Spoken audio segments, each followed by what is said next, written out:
ኢያሱ አበራ ይመር እባላለሁ። የአማራ ፋኖ ህዝባዊ ድርጅት ምክትል የፖለቲካ መምሪያና አፋሕድ ወሎ ቤተ አማራ ጠቅላይ ግዛት እዝ የፖለቲካ ዘርፍ ኃላፊ ነኝ። እንግዲህ ስለ አማራ ፋኖ ህዝባዊ ድርጅት በተለያየ ሚዲያዎች በተለያየ ማህበራዊ ገጾች ሲነገር እንደነበረ ሁላችንም የምናውቀው ነው። የህዝብ ትግል ተሸክሞ የአማራን ህዝብ ጥያቄ አንግቦ እያታገለ የነበረ ድርጅት ነው። ከአጭር ጊዜ በኋላ አቅጣጫዎቹን እየቀየረ የመጣበት ሁኔታ አለ። በትግሉ ሜዳ ላይ ማለት ነው። አቅጣጫዎች እየተቀየሩ የመጡበት ሁኔታ ነው ያለው። ዋናው ነገር ግን አፋሕድ ወይም የአማራ ፋኖ ህዝባዊ ድርጅት ለሰላም ካለው ፍላጎት አንጻር የህዝብን ጥያቄ ምንድነው ያለው ጥያቄ ህዝቡስ ምንድነው የሚፈልገው የሚለውን ግንዛቤ ውስጥ በመክተት የተለያዩ የሰላም አማራጮችን ሲጠቀም ነበር ማለት ነው።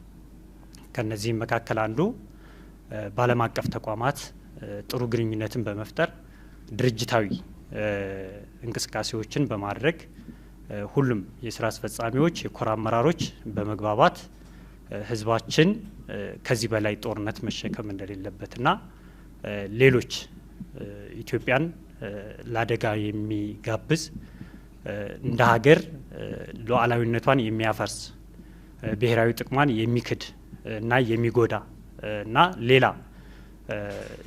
የአማራንም የኢትዮጵያንም ህዝብ ጥላቻ ውስጥ በሚከቱ አሰራሮች ያለባቸው ኃይሎች ወደዚህ ወደ ትግሉ እጃቸውን ያስገቡበት ሁኔታ ሲሆን ጠንከር ያለ ውሳኔዎችን ለመወሰን ችሏል ማለት ነው። ይህም ውሳኔ ምንድነው? የሰላም አማራጭን ማምጣት አለብን የሚለውን ትልቅ ምርጫ አድርጓል ማለት ነው። ለዚህም ለዓለም አቀፍ ተቋማት በተለያየ መንገድ እውቅናን በመፍጠር ግንኙነቶችን በማድረግ በተወካዮቻቸው አማካኝነት ወደ ሰላማዊ ንግግር በመምጣት የአማራን ህዝብ ጥያቄ የተነሳንበትን ጥያቄ ምላሽ ከሚመለከተው አካል ጋር በመሆን ምላሽ መስጠት አለብን በሚል ሀገራዊ አንድነትን በጠበቀ መንገድ ሌሎችን ብሔሮች በማክበር እና አንድ በመሆን ጭምር ፍትሐዊ ጥያቄዎች እኩልነት ባለበት መንገድ ለሁሉም ነጻነት ባሰፈነ መንገድ መቀጠል አለብን በሚል አንድነት እንዲመጣ በማድረግ ወደ ሰላም አማራጮችን በመደራደር ከአማራ ብሔራዊ ክልላዊ መንግስት ጋር በመደራደር ወደ ሰላም መንገድ መጥቷል ማለት ነው። እንደሚታወቀው የአማራ ፋኖ ትግል ወጥ ያልነበረ በድርጅት ያልታቀፈ መርህ ያልነበረው አሰራሮች ነበሩ። እነሱን ግን በማስተካከልም ጭምር ወደ አንድ እንዲመጣ መመሪያዎች እንዲኖሩት ህግና ደንብ እንዲኖር ተጠያቂነት እንዲኖር እንዲሁም ደግሞ አላማ ኑሮት ሀገራዊ ቅቡልነት እንዲኖረው ለማድረግ ብዙ ስራዎች ተሰርተዋል። በተለይ የህወሓት የሻዕቢያ ሌሎችም ከህዳሴው ግድቡ ጋር በተገናኘ ጥላቻ ያለባቸው ኃይሎች ወደዚህ ትግል በመግባት የአማራን ህዝብ የጦር ለረጅም ጊዜ የጦር ሜዳ እንዲሆን በማድረግ ህዝቡ ፍትሐዊ ጥያቄዎችን እንዳይጠይቅ፣ ልማት እንዳይለማ፣ ወደ ተፈለገበት ደረጃ ላይ እንዳይደርስ ለማድረግ ብዙ ስራ እየተሰራበት ቆይቷል። ስለዚህ የአማራ ፋኖ ህዝባዊ ድርጅት የወሰነው ውሳኔ ትክክለኛ ውሳኔ ነው። እሱ ምንድነው? ህዝቡን ወደ አደጋ ውስጥ የሚከት ሲሆን ሀገርን ወደ ማፍረስ ደረጃ ላይ ሲደርስ ኖ ይሄ ለሀገር አይጠቅምም በማለት ወደ መነጋገር መግባት አለብን። የትኛውንም ጥያቄ ካለም በጠረጴዛ ዙሪያ ተነጋግሮ ውይይት አድርጎ ለህዝባችን የሚበጀውን ምላሽ ማስጠት አለብን በሚል ከድርጅት ሊቀመንበሩ ጀምሮ ሁሉም ስራ አስፈጻሚዎች የድርጅቱ ወይም የአማራ ፋኖ ህዝባዊ ድርጅት እውቅና በመስጠት ከዛሬ አመት 2017 ከጥቅምት ወር ጀምሮ ወደ ንግግር እና መሰረታዊ ጥያቄዎቻችን ምንድናቸው የሚለውን በመነጋገር የጋራ ከማድረግ አኳያ በሚመለከታቸውና ተወካዮችን በመስጠት ጥር ወር አካባቢው ላይ 2017 ማለት ነው የዓለም አቀፍ ተቋማት ወደኛ ቀጠና በመምጣት ንግግር በማድረግ እውቅና የተሰጠበት ሁኔታ ነው ያለው። ስለዚህ ይህ የሰላም ስምምነት የመጣው ዝም ብሎ በዘፈቀደ ወይም ደግሞ በተወሰኑ ቡድኖች ፍላጎት ሳይሆን ድርጅታዊ እውቅና ያለው እንደሆነ እንዲታወቅ እንፈልጋለን።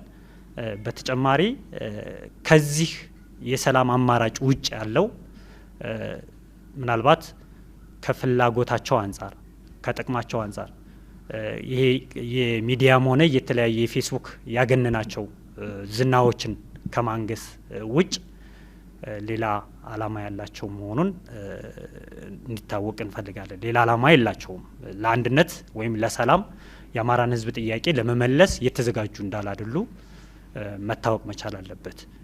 ስለዚህ አሁን ያለውን አማራጭ ይህን የሰላም አማራጭ የሰላም ስምምነት መፍትሄ እንደሆነ በማወቅ የሕዝባችንን ጥያቄ የሚመልስ የሀገርንም አንድነት፣ ሉዓላዊነት፣ ብሔራዊ ጥቅምንም የማስከበር የመልማት ፍላጎታችንንም ወደፊት በጥያቄዎቻችን መሰረት በተስማማንበት መሰረት ከክልሉ መንግስት ጋራ ከፌዴራል መንግስት ጋራ በመሆንና አጠቃላይ እንደ ቀጠና ምስራቅ አፍሪካ ቀጠናውንም ሰላም ለማድረግ ከሚሰሩት አንዱ ድርጅቱ አፋሕድ በዚህ ልክ አምኖ የሚንቀሳቀስ እንደሆነ እንዲታወቅ እንፈልጋለን።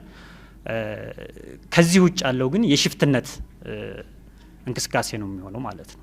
ከዚህ ውጭ ያለው የሽፍትነት እንቅስቃሴ ነው። እኛ ድርጅት አለን። ድርጅታችን ደግሞ የሰላም አማራጭን አምጥቶ የሚገባውን ምላሽ ለህዝባችን መስጠት አለበት ብሎ የሚያምን ነው። እኛ ደግሞ ትግል ላይ የወጣ ነው። የተማሩ አሉ፣ ወታደራዊ ጥበብ ያላቸው አሉ፣ ሁሉን ዘርፈ ብዙ የሆነ ሙያ ያላቸው በትግል ዓለም ውስጥ የነበሩ ናቸው። እነዚህ ኃይሎች ወይም እነዚህ የተማሩ ሰዎች ሽፍታ ለመሆን አይደለም፣ የህዝብን ጥያቄ ለመመለስ የሚታገሉ ናቸው። ስለዚህ ድርጅታችን አፋሕድ የተስማማበትን የሰላም አማራጭ በመጠቀም ሌሎችም አመራሮችም አባላትም ሁሉም የሰላም አማራጩን ተጠቅሞ ወደ የሚመደብላቸው ቦታ በመሄድ ጠንካራ የሆነ ፖለቲካዊም ወታደራዊም አግባብ ባለው ስራ አገልግሎቱ ለህዝብ የሚሆን ሀገርን የሚጠብቅ መንገድ ተጠቅመን የተቃና ስራ እንደምንሰራ እርግጠኛ ነን። ጽንፍ የረገጠ ብሔርተኝነትን ለማራመድ የሚደረግ እንቅስቃሴ የትም አያደርስም። እስከዛሬም ዋጋ ያስከፈለን ለዚህ ነው። እስከዛሬም እንደ ሀገራችንም ትልቅ ፈተና እየሆነ ያለው ጽንፍ የረገጠ ብሔርተኝነት ውስጥ እየገባ አንዱን ገፊ አንዱን ደግሞ አንጋሽ እየሆነ የሚካሄድበት ሁኔታ እንደ ሀገር በዘመናዊ ዓለም ውስጥም እንደመኖራችን መጠን የሚጠቅም አለመሆኑን በዚያው አጋጣሚ መግለጽ እፈልጋለሁ። በአጠቃላይ የአማራ ፋኖ ህዝባዊ ድርጅት የወሰደው ውሳኔ ወይም ደግሞ ወደ ሰላም አማራጭ የመጣበት ሁኔታ ዘላቂ እንዲሆን የሁሉም ርብርብ የሁሉም ጥረት እንደሚያስፈልግ ግልጽ ነው። ለዚህም ደግሞ ሁላችንም መተባበር ይጠበቅብናል ማለት ነው። ከዚህ በተጨማሪ የሰላም ስምምነቱ ምንም ፋይዳ ሊያመጣ ይችላል የሚለውን ወደፊት የሚገለጹ እንደሆነና ሰራዊቱም የአማራ ፋኖ ህዝባዊ ድርጅት የሚመራው ሰራዊትም ህዝባችንም ጭምር የሚፈልገውን ውሳኔ ስለሆነ የተወሰነው ወቅቱንም የጠበቀ እንደሆነ በመረዳት ሁላችንም ለዚህ ቀና የሆነ የሰላም አማራጭ የሰላም በር ሁሉንም መንገድ መጠቀም እንዳለብንና ሁላችንም ጥረት እንድናደርግ በዚሁ አጋጣሚ መልእክቴን ማስተላለፍ እፈልጋለሁ። በተጨማሪ ሌሎችም አደረጃጀቶች አሉ። በአማራ ፋኖ ህዝባዊ ድርጅት ውጭ ያሉ አንዳንድ አደረጃጀቶች ይኖራሉ። ይህ አደረጃጀት በተናጠል የሚሄድ ነው። በተናጠል የሚሄድ የአማራን ህዝብ እሴት ያልጠበቀ ባህሉን ያልጠበቀ ጥያቄውንም ያላነገበ እንደሆነ ሊታወቅ ይገባዋል። ይህ ተልእኮ ከማን እንደሆነም ቅድም በመግቢያ እንደተናገርኩት አማራን ብቻም ሳይሆን እንደ ሀገርም ለማፍረስ እና ብሔራዊ ጥቅምንም ለመክዳት ህዝብን ለመክዳት የሚደረግ የሌሎች ተልእኮ እንደሆነ በመረዳት እነዚህንም በተለያየ መንገድ ወደ ሰላም አማራጩ እንዲገቡ ጥረት መደረግ መቻል አለበት ማለት ነው። ከዚህ በተጨማሪ ሁላችንም ልንረዳው የሚገባው የህዝባችንን ጥያቄ አለ። ያን የህዝብ ጥያቄ ደግሞ ከሚመለከተው ጋር በመሆን ከመንግስት ጋር በመሆን ለመፍታት ዝግጁ ሆነን ጥረት ማድረግ እንዳለብን እንዲታወቅ እንፈልጋለን። በተጨማሪም መንግስትም በዚህ ልክ እንደሚሰራ የተግባባንበት ሁኔታ እንደሆነ ግልጽ ነው ማለት ነው። ግርማ እጅጋየሁ እባላለሁ። የወሎ ቤተ አማራ ጠቅላይ ግዛት እዝ የህዝብ አስተዳደርና የማህበራዊ ጉዳዮች ኃላፊ ነኝ፣ ወይም ደግሞ የአፋሕድ የጽህፈት ቤት ምክትል። እሺ እንግዲህ አፋሕድ እንደ ድርጅቱ ነው ስራ መስራት ከጀመረ ሰነባብቷል። ለአማራ ትግል ህልውና ሲባል ትግሉን ጀምረን ነበር አንዱንም ማለት ነው። ከዛ በኋላ ግን አካሄዱ የተሳሳተ ስለነበር አሁን አፋሕድ በተለይ አማራ ጠል ወይም ደግሞ ኢትዮጵያ ጠል ከሆኑ አካላቶች ጋር ተባብሮ ለመስራት ፍላጎት የለውም። እንደነ ኤርትራ እንደነ ግብጽ ካሉ አካላቶች ጋር ተባብሮ ኢትዮጵያ የምትባለውን ሀገር ለማፍረስ አይደለም አማራ እየተደራጀ ያለው። አማራ እንደ አማራ ቆሞ ምናልባት ኢትዮጵያ የምትባለውን ሀገር ከሌሎች አጋር ወንድሞቻችን ወይም ደግሞ ከሌሎች አጋር ክልሎች ጋር ተባብሮ ኢትዮጵያ የምትባለውን ሀገር ማመስረት እንጂ ብሔርተኛውን ሀገር ለመገንጠል አይደለም የወጣ ነው ሲጀመር ማለት ነው። ስለዚህ አካሄዱ የተሳሳተ መሆኑን ስናረጋግጥና ስናይ አይ ይሄ አካሄድ ትክክል አይደለም ብለን የሰላም ጥሪውን ተቀብለን ወደ ድርድር መተናል ማለት ነው፣ ወይም ደግሞ ወደ ንግግር መተናል። ምክንያቱም 3 አመት ትግሎችን አድርገናል። ይህን 3 አመት ትግል ስናደርግ ለአማራ ትግል ለአማራ ህዝብ አንድ ጠብ የሚል ነገር አልሰራለትም። ምናልባት ሀብት ንብረቶች እንዲወድሙ አድርገናል፣ ሰብል እንዲጠፋ አድርገናል። ሰዎች በሰላማዊ መንገድ ከቦታ ቦታ ተንቀሳቅሰው ስራዎች እንዲሰሩ ማድረግ አልቻልንም። ያማት የሰላም እጦት ምክንያቶች ሆነናል። እኛ ለሰላም ወይም ደግሞ ሰላም እንዲኖር ሰላም እንዲመጣ ምክንያት እንሆናለን ብለን ወጣን። ግን የሰላም እጦት ምክንያቶች ሆነ ስንንቀሳቀስ ቆይተናል ማለት ነው። ይሄ ደግሞ አዋጭ ካልሆነ እኔ የወጣሁት የአማራ ህዝብን ነጻ አወጣለሁ ብዬ ነው። እኔ ሙቼ የሚኖሩ ሰዎች ካሉ ብዬ አስቤ ነው የወጣሁት ያለ። ግን እኔም ሙቼ የሚሞት ማህበረሰብ ካለ ለምን እታገላለሁ? ያ ከሆነ የትግል መስመሩ ወደ ትክክለኛው መስመር መግባት ብቻ አለብን ብለን የክልላችን መንግስት ከኢፌዴሪ መንግስት ጋር ተነጋግሮ ባደረገልን ጥሪ መሰረት ተቀብለን መተን ንግግር እያደረግን ያለ ነው። የመጀመሪያው ፌዝ ፌል አድርጓል። ምን አስበን ነበር? በኃይል ጥያቄያችን ማስመለስ እንችላለን። ካሁን በፊት ጥያቄዎቻችን አቅርበን ነበር። እነዚያ ያቀረብናቸው ጥያቄዎች መመለስ ስላልቻሉ እስኪ ነፍጥና አንግብና እናንሳና ጫካ ገብተን ጥያቄያችን እናስመልሳለን ብለን ነፍጥ አንግበን ገባን። እነዚህ ጥያቄዎች መመለስ አልቻሉም ወይም ውጤት አላመጣም። አሁን ግን ወደ ሁለተኛው ፌዝ ወይም ደግሞ ወደ ሁለተኛው ስቴፕ ገብተናል፣ በሰላም ለመነጋገር ማለት ነው። ጥያቄዎቻችን በሰላም የሚመለሱ ከሆነ ለምን እንሞታለን? በዚያ ልክ አስበን ነው ወደ ድርድሩ ወይም ደግሞ ወደ ስምምነቱ የመጣ ነው ማለት ነው። ስለዚህ እኛ አማራ እንደ አማራ ሆነን ተደራጅተን እንውጣ ብለን ያሰብንበት ዋና ምክንያታችን አማራ እናድናለን ብለን ነው። አማራ ስትድን በኢትዮጵያ ውስጥ አማራ የምትባላለች አለሳዘሮች ኢትዮጵያ የምትባለው ሀገር አማራ ብቻዋን ቆማ እንደ ኤርትራ ተገንጥላ አንዲት ሀገር ወይም ደግሞ ታላቅ አማራ መመስረት አይደለም የፈለግ ነው። ሌሎች የጠፉ ወንድሞች አሉን። ሌሎች የሰላም እጦት ያለባቸው ክልሎች አሉ። ስለነሱ ነው እኛ የምንወርቀው፣ ስለነሱ ነው የምንሞተው ማለት ነው። ስለዚህ እንዳጠቃላይ አሁን ላይ እየሄደበት ያለ ፋኖ እየሄደበት ያለ መስመር የተሳሳተ መሆኑን ስናውቅ ወደ ትክክለኛው ትራክ ገብተን መነጋገር አለብን ብለን ነው ወደዚህ የመጣ ነው ማለት ነው። ጦርነት ማድረግ አንፈልግ። አሁን ላይ እየተደረገ ያለ የውክልና ጦርነት ነው።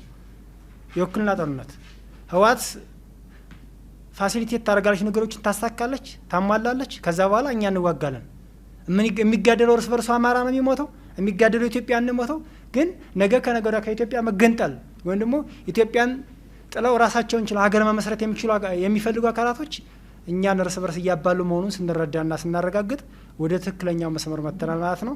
ስለዚህ እኔ አሁን በዚህ አጋጣሚ መናገሩም ደግሞ ማለት እንፈልገው ሌሎች ያልገባቸው ያልተረዱ ወንድሞች አሉ ውጭ ላይ ማለት ነው። እነዚህ ያልተረዱ ወይም ደግሞ ያልገባቸው ወንድሞቻችን ከአሁን በኋላ ሊገባቸው ይገባል። ምናልባት በጦርነት ተጀምሮ በጦርነት የሚያልቅ ነገር የለም። ጦርነት የትኛውም ዓለም ላይ ማለት ነው ጦርነት የሆነ ጥያቄያችን ይመለሳል ብለን ባሰብንበት መንገድ የጀመርነው ነገር እንጂ ማስፈጸሚያ ሆኖ እንትን አይለም ልንጨርሰው አንችልም። ስለዚህ ጥያቄያችን አንስተናል። አሁን ደግሞ ያኔ ያነሳ ነው ጥያቄ ወይም ደግሞ በኃይል ብለን የጀመርነው ነገር አሁን ባለበት ሁኔታ ወደ ሰላም አምጥቶናል። እውነት በሩ ክፍት ከሆነና ጥያቄዎቻችን በለስ ከሆነ ቁጭ ብለን ተነጋግረን እንደተማረ ሰው ችግሮቻችን መቅረፍ መቻል አለብን የሚል ሐሳብ ስላለን ወደዚህ መተን እየተነጋገርን ያለ ነው። እንግዲህ እንደተነጋገርነውም በአጭር ጊዜ በመካከለኛ ጊዜና የረጅም ጊዜ የሚወስዱ ሊፈቱ የሚችሉ ችግሮች አሉ።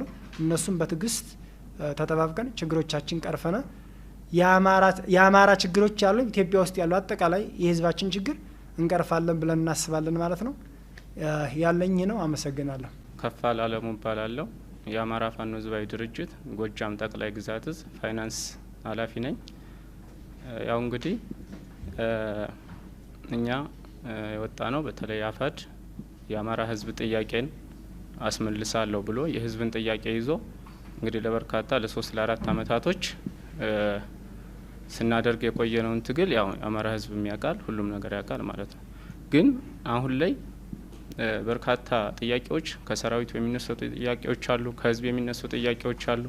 በተለይ ከሰራዊቱ ጋር ተያይዞ ጦርነት እስከ መቼ ድረስ ነው ሊቆይ የሚችለው? ጦርነቱ በተለይ ክልሉ ጋር እስከ መቼ ነው ጦርነቶችን እያደረግን የምንቆየው የሚሉ በሰራዊቱ ላይም ከፍተኛ ጥያቄዎች ሲነሱ የቆዩበት አግባብ ነበር ማለት ነው። ስለዚህ አፋድ ከዓለም አቀፍ ተቋም ጋር ያደረገው ንግግር እንግዲህ አመት ምናምን ሆኖታል። እሱን ንግግር አድርጓል። ይሄን ደግሞ ከፍተኛ የአፋድ አመራሮች የሚያውቁት ነው። እስከ ታች እስከ እዚህ ድረስ እስከ ኮር ድረስ ያሉ አመራሮች ውይይት ሁሉ የተደረገባቸው ሁኔታዎች አሉ። ምንም ሆነ ምንም የመጨረሻው አማራጭ ያው ማንኛውም ጦርነት እስከ መጨረሻ ድረስ ሄዶ በጦርነት የሚፈታ ነገር የለም። በድርድር ነገሮች ይፈታሉ፣ በውይይት የሚፈቱበት አግባብ አለና አፋድ የወሰደው እርምጃ ከክልሉ ከአማራ ክልል ጋር ያደረገው ድርድር ተገቢ ነው ብሎ የአፋድ ሰራዊትም አመራሩም አምኖበታል ማለት ነው። ስለዚህ ይሄን ነገር በማድረጋችን ሁላችንም ደስተኞች ነን ማለት ነው። ምናልባት እዚህ ጋር አሁን ከሰራዊቱ የሚነሱም ከአመራሩም የሚነሱ ጥያቄዎች በርካታ ጥያቄዎች አሉ። በተለይ ከጎረቤት ሀገሮች ጋር ከሻቢያ ጋር የሚደረጉ የአጋር እንትኖችን እንደ አፋድ ያለው ሰራዊቱ ሆነ አመራሩ እሱን ነገር አንቀበልም፣ ጥሩ አይደለም። ምክንያቱም ክልሉን የአማራ ክልልን ጦርነት አውድማ ለማድረግ ነው። ያ ደግሞ ክልሉን ያወድማል፣ በኢኮኖሚ በተለያዩ ዘርፎች ክልሉ እየወደመ ይሄዳል የሚሉ ጥያቄዎች ሁሉ እየተነሱ ስለሆነ ይህን ነገር ለወደፊትም ቢሆን የሚበጅ አይደለም። ለሀገርም ለኢትዮጵያ ለሀገሪቱም አይጠቅምም፣ ለአማራ ክልልም የሚጠቅም ነገር አይደለም። ጦርነት ማብቂያ የለውም። ማብቂያ ወደ ሌለው ጦርነት ውስጥ የምንገባበት አጋጣሚ ይፈጠራል ማለት ነው። ስለዚህ ይሄ የሰላም አማራጭ መደረጉ በጣም ጥሩ ነገር ነው። ውሳኔውም ጥሩ ነገር ነው። ስለዚህ ይህንን የሰላም አማራጭ ተከትሎ በርካታ ችግሮች ይፈታሉ ብለን እናስባለን። ለምሳሌ በዚህ ጦርነት ውስጥ አብዛኛው አማራ ክልል ላይ ተማሪዎች እየተማሩ አይደለም። ይሄ የሰላም ስምምነት ከመጣ በኋላ እንግዲህ ወደፊት ተማሪዎች በሰላም ትምህርታቸውን የሚማሩበት ሂደት ሁሉ ይመጣል ማለት ነው። ጥሩ ነገር ይዞ ይመጣል ማለት ነው። ከአፋድ ውጭም ያሉ የፋኖ አደረጃጀቶች አሉ። በተናጠል በምናምን ያሉ አደረጃጀት አሉ። እነሱም ይህንን የሰላም ስምምነት ተቀብለው ወደ ሰላሙ ስምምነት ገብተው ወደ ተመደበላቸው ቦታ ወደ ካምፕ ሊሆን ይችላል በሚመደብለት ወደፊት በሚሰጠው አቅጣጫ በዛ ልክ ገብተው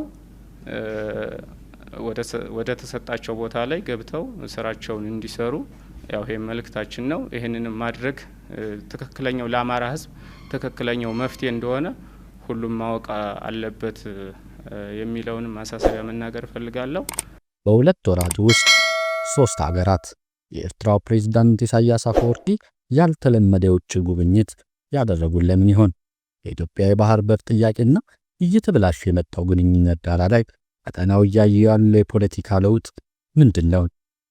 ሰላም የኢትዮ አዲስ ዴሊ ተመልካቾቻችን፣ ዛሬ ትኩረት ያደረግነው በቅርቡ በኤርትራው ፕሬዝዳንት ኢሳያስ አፈወርቂ የተደረጉት ያልተለመዱና ከፍተኛ ትርጉም ባላቸው ውጭ ጉብኝቶች ላይ ነው።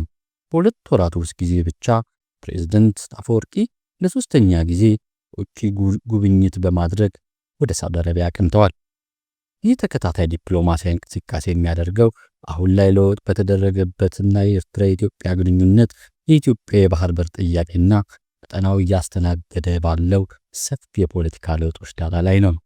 ጽሑፉ እንደሚያሳየው የፕሬዝዳንት አፈወርቂ የውጭ ግንኙነት ትኩረት ከፍተኛ ለውጥ አሳይቷል።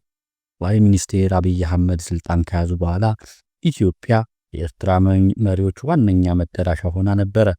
ይሁን እንጂ የቅርብ ጊዜ ክስተቶች ግንኙነቶችን እንዲያሽቆለቁሉ አድርጓል። ይህም ፕሬዝዳንት አፈወርቂ ወደ ጎረቤትና ቀጠናዊ ሀያላን ሀገራት ትኩረት እንዲያዞሩ አስገድዷቸዋል። ወደ ግብጽ፣ ሱዳንና አሁን ደግሞ ወደ ሳውዲ አረቢያ ያደረጓቸው ጉብኝቶች የተለመደ አምባሳደርነት ስራ ብቻ ሳይሆን በፍጥነት እየተቀየረ ባለው ጂኦፖለቲካዊ ሁኔታ ውስጥ የተሰላ ዲፕሎማሲያዊ ስልት ነጸብራቅ ናቸው። በመጀመሪያ የኤርትራና የኢትዮጵያ ውስብስብና የተባባሰ የመጣው ግንኙነት እንደ ዳራ እናንሳ። ዶክተር አብይ አህመድ ስልጣን ከያዙ በኋላ ለተወሰነ ጊዜ የነበረው የእርቅ ሂደት በ1990 ዓመተ ምህረት በሳውዲ አረቢያ አሸማጋይነት የተፈረመው ታሪካዊው የሰላም ስምምነት ያካትታል። ይሁን እንጂ የአዲስ የተገኘው ወዳጅነት በከፍተኛ ደረጃ ተበላሸ። በተለይም ትግራይ ጦርነት ከገባ በኋላ የኤርትራ ኃይሎች የኢትዮጵያን ፌዴራል መንግስት በመደገፍ ከፍተኛ ሚና ተጫውተዋል። ከዚህም በኋላ የመጣው የፕሪቶሪያ ስምምነት ጦርነቱን ቢያቆመውም በፕሬዝዳንት አፈወርቂና በጠቅላይ ሚኒስትር አብይ አህመድ መካከል የነበረው ጠንካራ ግንኙነት ተበጣጥሶ ግንኙነቱ ከዚያ በኋላ አሽቆልቁሏ ነው። ይህ የእርስ በርስ ግንኙነት መበላሸት ዋነኛው ምክንያት የኢትዮጵያ የባህር በር የማግኘት ጥያቄ መሆኑ ተጠቁሟል። ጠቅላይ ሚኒስትር አብይ አህመድ ይህንን የኢትዮጵያ ኢኮኖሚና ልማት ወሳኝ ፍላጎት ብለው ደጋግመው ሲገልጹት ቆይተዋል። ይሁን እንጂ የፍላጎት ከኤርትራ ስትራቴጂክ ጥቅም ጋር በተለይም በአሰብና በምጽዋ ወደቦች ላይ ቀጥተኛ ግጭትን ይፈጥራል። ለኤርትራ የኢትዮጵያ የባህር በር የመጠቀም ፍላጎት የሀገሪቱን ብሔራዊ ደህንነትና ኢኮኖሚ የሚያሰጋ ጉዳይ ነው። ይህ በሁለቱ ሀገራት መካከል ዳግም ጦርነት የመቀስቀስ ስጋትን ፈጥሮ ቀጠናውን አስጊ ሁኔታ ላይ ጥሎታል። በዚህ ሁኔታ ላይ ነው ፕሬዝዳንት አፈወርቂ ያደረጓቸው ዲፕሎማሲያዊ እንቅስቃሴዎች ትርጉም የሚሰጡ። ለምሳሌ ወደ ግብጽ ያደረጉት ጉብኝት በሁለቱ ሀገራት መካከል ያለውን ግንኙነት ማጠናከር ያሳያል። ሁለቱም ሀገራት የኢትዮጵያን የባህር በር ጥያቄ በተመለከተ ተመሳሳይ ስጋት ያካፍላሉ። የግብጽ ጠቅላይ ሚኒስትር አብይ አህመድ ከኢትዮጵያ በተለይም በታላቁ የህዳሴ ግድብ ገርድ ዙሪያ ውስብስብ ግንኙነት ውስጥ የነበረ ሲሆን የኢትዮጵያ የባህር ላይ የኢኮኖሚ ፍላጎት በጥንቃቄ ትከታተላለች። በጉብኝታቸው ወቅት የኤርትራ ፕሬዝዳንት ኢሳያስ አፈወርቂና የግብፁ ፕሬዝዳንት አብዱል ፈታህ አልሲሲ ሶማሊያን ያካተተ አጋርነት ፈጥረዋል። ይህም በኢትዮጵያ ቀጠናዊ ተጽዕኖ ለመገደብ የሚያስችል ጥምረት ሆኗል። የግብጽ የኤርትራን ሉዓላዊ ግዛት አንድነት ለመደገፍ ያላትን ቁርጠኝነት ማስታወቂያ በባህር በር ጥያቄ ላይ ላሉ ኢትዮጵያውያን ቀጥተኛ መልእክት ሆኖ ተተርጉሟል። በተመሳሳይ ጊዜ ፕሬዝዳንት አፈወርቂ ወደ ሱዳን ያደረጉት ጉብኝትም እጅግ ጠቃሚ ነው። የጉብኝት የሱዳን የውስጥ ግጭት በተባባሰበት ወቅት የተደረገ ነው። ፕሬዝዳንቱ የሱዳን ጦር ኃይሎች አዛዥ ከሆኑት ጀነራል አብዱል ፈታህ አልቡርሃን ጋር በፖርት ሱዳን ተገናኝተዋል። ሱዳን እንደ ግብጽ፣ ኤርትራ ሁሉ የኢትዮጵያ ባህር በር የማግኘት ፍላጎት ስጋት ይፈጥርባታል። በተጨማሪ የጀነራል አልቡርሃን መንግስት የተባበሩት አረብ ኤምሬቶች ዩኤኢ የሱዳን ፈጥኖ ምላሽ ኃይሎችን አርኤስኤፍን ይደግፋሉ ከሚል ግምት ጋር በተያያዘ የኢትዮጵያ የቅርብ ግንኙነትን ይጠረጠራል። ኤርትራ ሱዳን ወታደራዊ አመራሮች ጋር የቆየችው ግንኙነት በጥቅምት ወር ለኢሮፓውያን አቆጣጠር በተካሄደው ጉብኝት የሱዳን ጦር ድጋፍ እንዳላት ግልጽ አድርጋለች። ይህን እርምጃ ኤርትራ በሱዳን ውስጥ እየተካሄደ ባለው የክልል ኃይል ውድድር በተለይም በሳውዲ አረቢያና በተባበሩት አረብ ኤምሬቶች መካከል ባለው ተጽዕኖ ፉክክር ውስጥ ተዋናይ እንድትሆን ያስችላታል።